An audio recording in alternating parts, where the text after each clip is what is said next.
Salam sejahtera selalu bagi kita semua. Om Swastiastu, Namo Buddhaya, salam kebajikan.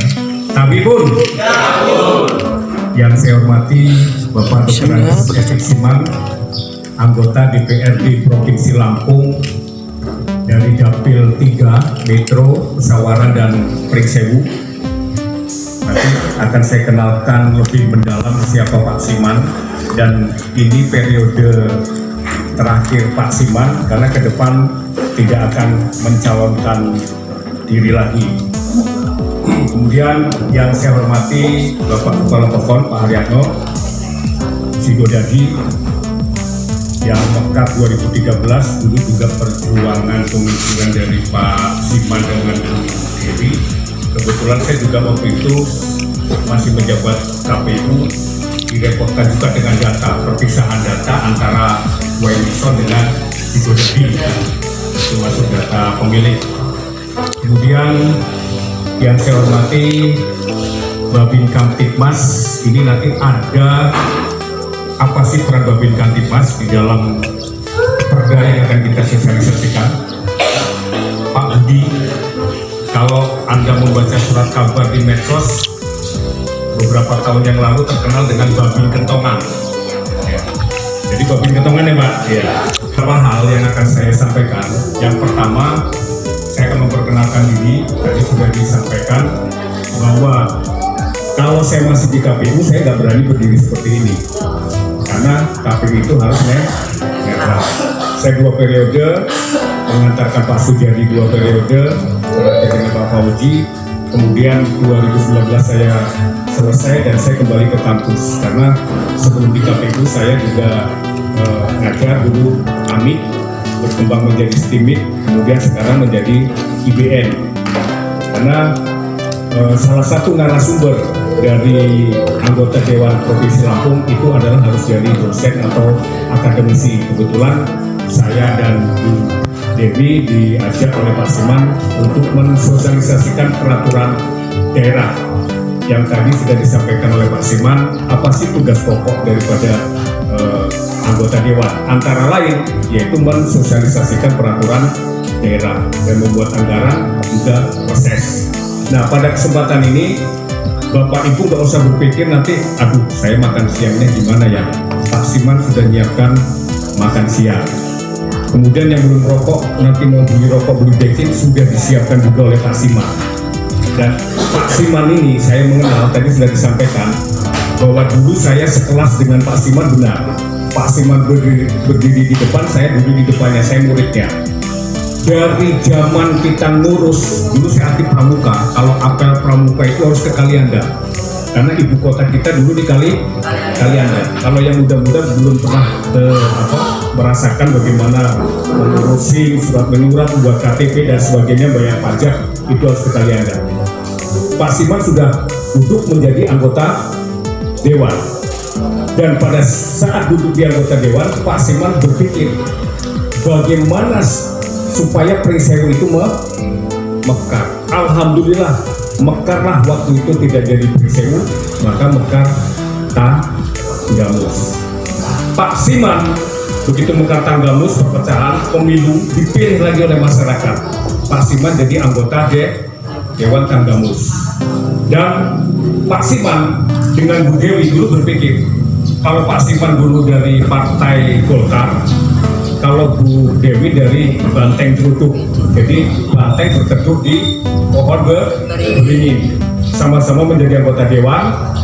Berpikir bagaimana supaya masyarakat Pringsewu itu nggak usah harus ke Kota Agung, lewati hutan Kramat. Alhamdulillah mekarlah menjadi Kabupaten Pringsewu. Kemudian terbentuklah KPU, kemudian terbentuklah desa-desa yang akan dimekarkan, ya kan? Dan kita tadinya 8 kecamatan menjadi 9 kecamatan. Itu adalah peran anggota Dewan. Dan alhamdulillah juga sekarang sudah ada Polres, ya, Polres sudah ada, Kejaksaan juga sudah ada. Nah, di Pringsewu Pak Siman dipilih lagi oleh masyarakat. Bayangkan dari zaman Lampung Selatan, Tanggamus, Pringsewu dipilih. Dan Pak Siman nggak pernah kampanye, nggak pernah memasang baliho besar-besar. dan nggak pernah pilih saya, ya nggak pernah. Karena dengan Pak Siman gaul, kemudian ya sebagai wakil rakyat itu kan harus turun ke masyarakat, sering nyambagi masyarakat. Dan Pak Siman itu punya kawan dan punya basis operasi. Dulu saya masih SMP, itu dilatih oleh Pak Siman simpan pinjam. Dulu CU yang sekarang terkenal dengan Genti Aras yang luar biasa triliunan. Inilah yang merintis Pak Siman, artinya Bapak Koperasi. Nah, Pak Siman punya jaringan di Pringsewu, Pasawaran, dan Metro. Maka didaulat nyalon anggota Dewan Provinsi waktu itu, dan alhamdulillah 2 periode sampai sekarang. Kita kasih aplaus Pak Siman.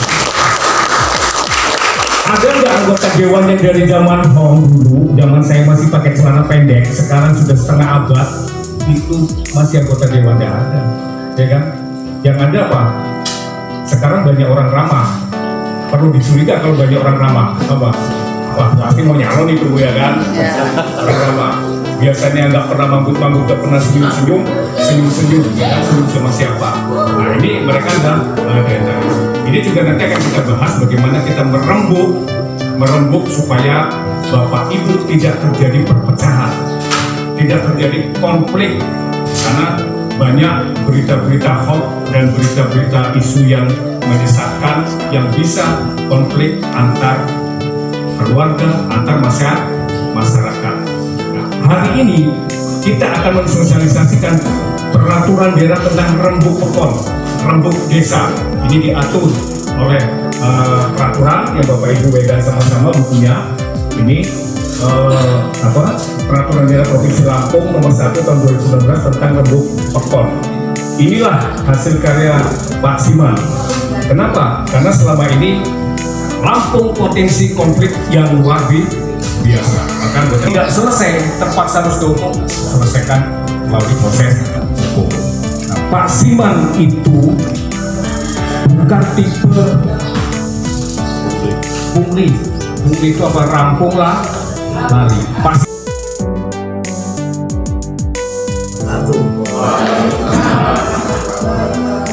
Selamat siang, salam sejahtera bagi kita. Apapun, ya Bun.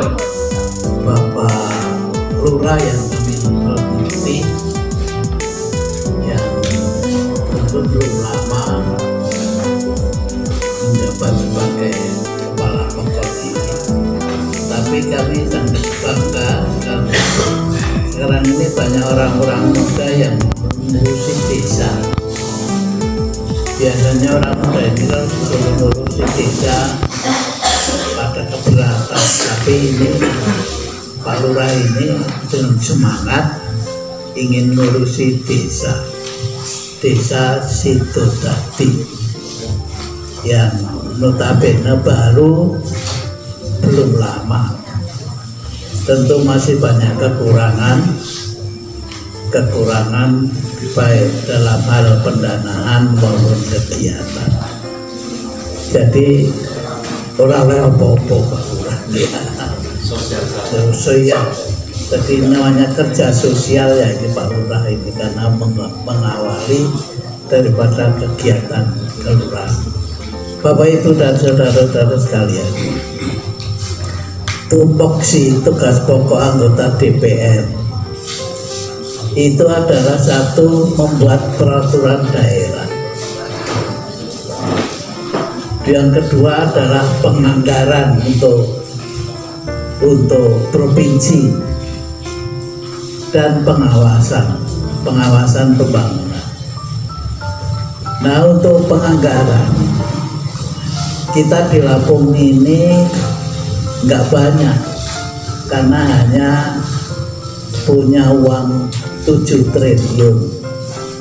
7 triliun dibagi jadi berapa puluh kabupaten dan berapa puluh kecamatan. Jadi memang kita masih sangat kekurangan, terutama dalam hal pendanaan. Oleh sebab itu kita memang agak lambat untuk membangun wilayah Lampung yang sangat luas ini. Hanya kita masih bersyukur banyak orang-orang muda sekarang yang mau menjadi Bapak Lurah yang notabene ra oleh apa-apa. Hanya dapat jabatan Pak Lurah itu. Kalau kekayaan dari penjabat lurah itu sama sekali pasti tidak ada, karena tidak digaji, harus membiayai kegiatan dan sebagainya. Tapi saya salut dengan para bapak-bapak lurah yang sekarang ini karena semangat untuk membangunnya itu ada. Karena saya sudah keliling di Lampung ini, jadi orang-orang muda yang banyak menjadi kepala desa atau kepala pekon dan ini maju. Nah, ini yang membanggakan itu. Dan kadang-kadang ya nggak sesuai antara pendapatan dengan pengeluaran itu. Lebih banyak untuk kondangan daripada sehari bisa puluhan rantam yang hadir, dan dengan gembira mereka terima. Carane piye pokoknya mereka terima dengan senang hati. Dan rakyat ini bisa menikmati bagaimana kondisi yang sebenarnya. Bapak Ibu dan saudara-saudara sekalian, tugas anggota DPR ini sebetulnya nggak banyak. Satu, menganggarkan untuk seluruh provinsi ini, dan ini tidak banyak, Pak. Itu hanya 7 triliun kita ini dibagi menjadi 15 kabupaten yang mewakili daerah pemilihan Dapil 3, yaitu Metro Musyawarah Pringsewu maupun yang dari Bandar Lampung. Dan saya hormati bapak-bapak, ibu-ibu, serta adik sekalian yang berada dalam lindungan Allah Subhanahu wa Ta'ala.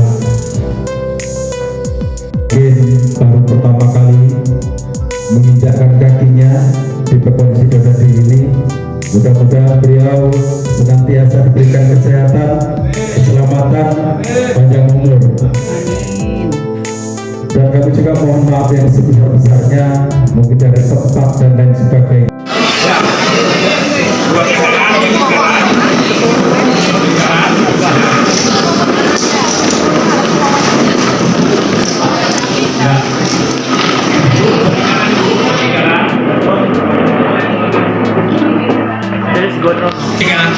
Terserah ini apa?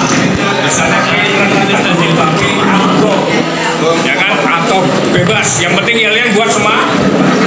Kita nanti pemilu tanggal berapa? 14 Februari 2020. Ya, 14 Februari 2000. Oh, Pak, pinjamin.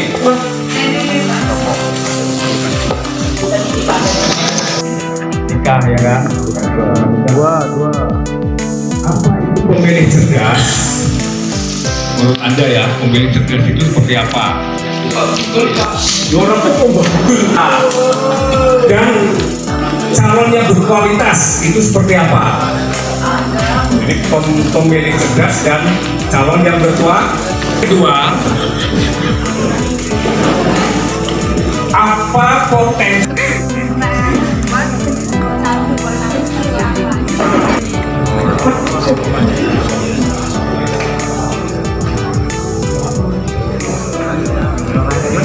Apa yang lain? Dapat lagi.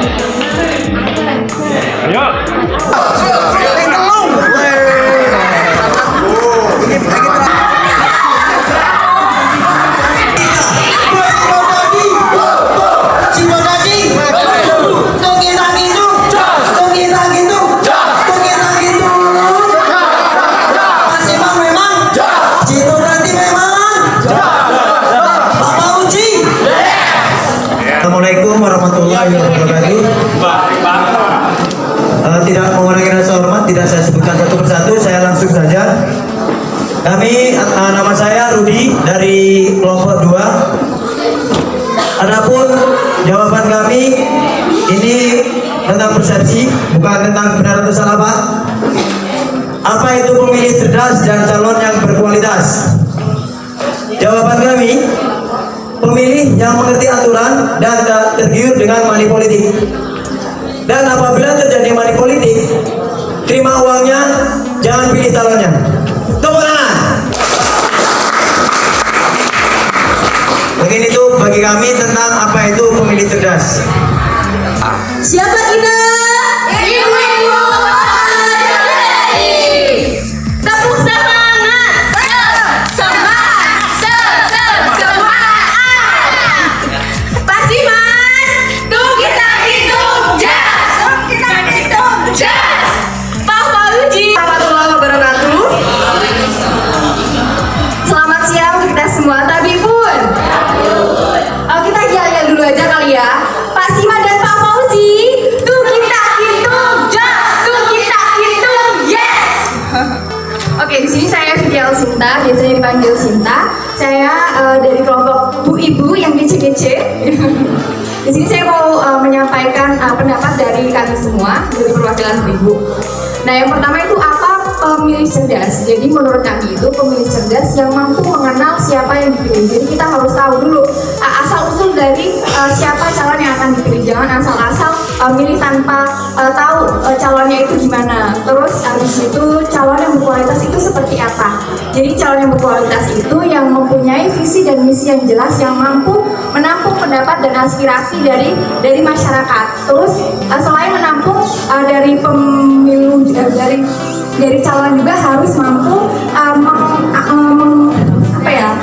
merealisasikan dari apa aspirasi yang sudah ditampung. Jangan asal maaf ya ngomong, maksudnya jangan hanya menampung aja, tapi kami berharap apa yang sudah kami usulkan itu dapat direalisasikan begitu. Selanjutnya yaitu potensi sumber daya alam yang dapat dimanfaatkan. Tadi dari kelompok bapak-bapak dari Mas Rudi tadi sudah disampaikan, memang benar di Pokok Sirudadi itu potensinya itu adalah batu bata. Terus selain batu bata ada juga genteng. Nah tapi selain itu ada juga ikan, Pak. Iya benar, ikan lele, ikan gurame itu di kolam-kolam belakang ada banyak banget. Dari batu bata tadi ya? Iya, selain batu bata ada juga ikan. Terus ada juga dari potensi pertaniannya. Dari pertaniannya ada jagung, terus ada juga dari padi gitu. Itu tanah-tanah di Pokok Sirudadi memang seperti itu. Selama ini ibu-ibunya? Kalau dari ibu-ibunya selama ini nah, dari ibunya membantu dari pekerjaan suaminya gitu mungkin. Sirudadi, Pak Siman, Assalamualaikum warahmatullahi wabarakatuh. Nama saya Yohanes Pranjono, saya dari kelompok 1. Apa itu pemilih cerdas? Menurut kami sebagai pemilih yang cerdas itu tidak tergiur dengan iming-iming dan janji. Kemudian mengetahui siapa calon yang akan dipilih, mengenal visi misi dari calon yang bersangkutan. Selanjutnya ini setiap pemilih pasti mempunyai harapan program ke depan.